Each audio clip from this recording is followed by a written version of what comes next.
Hai guys, kali ini saya akan melakukan praktikum sifat kologatif larutan, yaitu pembuatan es krim putar.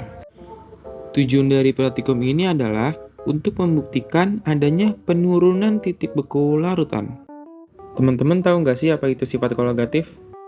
Sifat kologatif larutan adalah sifat larutan yang hanya dipengaruhi oleh jumlah partikel zat terlarut di dalam larutan. Proses pembekuan zat cair terjadi bila suhu diturunkan, sehingga akan terjadi gaya tarik-menarik antar molekul yang sangat kuat. Jadi, titik beku larutan akan lebih rendah daripada titik beku pelarut. Perbedaan titik beku akibat adanya partikel zat terlarut disebut penurunan titik beku atau delta TF.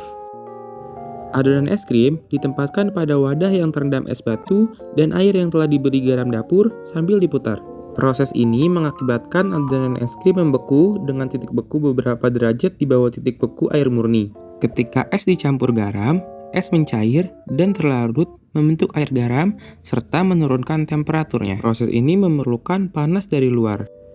Campuran itu mendapatkan panas dari adonan es krim, maka hasilnya adalah es krim padat dan membeku. Proses pemutaran kaleng bertujuan untuk memperkecil ukuran kristal es yang terbentuk agar es krim semakin lembut dan enak. Kesimpulan dari praktikum ini adalah sifat kologatif larutan adalah sifat larutan yang hanya bergantung pada jumlah partikel zat terlarut dalam larutan. Sifat kologatif larutan meliputi penurunan tekanan uap jenuh, kenaikan titik didih, penurunan titik beku, dan tekanan osmosis. Penurunan titik beku adalah penurunan titik beku akibat partikel zat terlarut. Pembuatan es krim dapat dicampur dengan es dan air, dilakukan dengan penambahan garam sebagai penurunan titik beku larutan, sehingga terjadi proses perpindahan kalor dari adonan es krim ke campuran es batu dan garam. Oke guys, sekian dulu. Sampai ketemu di praktikum selanjutnya. Dadah!